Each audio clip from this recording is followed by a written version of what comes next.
6 గంటల తర్వాత వెళ్లిపోండి ఉద్యోగులకు చంద్రబాబు బంపర్ ఆఫర్. ఏపీలో ప్రభుత్వ ఉద్యోగులకు సీఎం చంద్రబాబు ఇవాళ గుడ్ న్యూస్ చెప్పారు. ముఖ్యంగా పని ఒత్తిడిలో పడి కుటుంబాన్ని నిర్లక్ష్యం చేస్తున్న, ఆరోగ్యం పాడు చేసుకుంటున్న ఉద్యోగులకు చంద్రబాబు చెప్పిన న్యూస్ ఖచ్చితంగా శుభవార్త కాబోతుంది.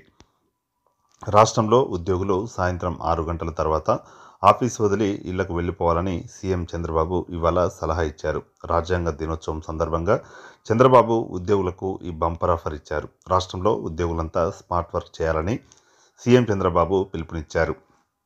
ముఖ్యంగా సాయంత్రం 6 గంటల తర్వాత ఆఫీస్లో ఉండొద్దని వారికి సూచించారు. అలాగే తాను కూడా 6 గంటలకే సచివాలయం నుంచి వెళ్ళిపోతానని వారికి తెలిపారు. ఉద్యోగులు హార్డ్ వర్క్ కాకుండా స్మార్ట్ వర్క్ చేయాలని వారికి చంద్రబాబు సూచించారు. గతంలో ఎక్కువ గంటలు ఆఫీసుల్లో ఉండి పనిచేసే సంస్కృతి ఉండేదని చంద్రబాబు ఉద్యోగులకు గుర్తు చేశారు. ఇప్పుడు అమల్లోకి వచ్చిన సాంకేతిక పరిజ్ఞానం వల్ల ఇప్పుడు ఉద్యోగులకు ఎక్కువ సమయం ఆఫీసుల్లోనే ఉండి పనిచేయాల్సిన అవసరం లేదని సీఎం చంద్రబాబు తెలిపారు. కాబట్టి సాయంత్రం 6 గంటల తర్వాత ఎవరు ఆఫీసులో ఉండొద్దనేది తన విధానంగా వివరించారు. రాష్ట్రంలో సచివాలయ ఉద్యోగులతో పాటు ఏ శాఖలో పనిచేసే ప్రభుత్వ ఉద్యోగులైనా ఎక్కువ గంటలు కష్టపడాల్సిన పని లేదన్నారు. అలాగే స్మార్ట్ వర్క్ ద్వారా మంచి ఫలితాలు సాధించవచ్చని కూడా ఉద్యోగులకు సూచించారు. గతంలో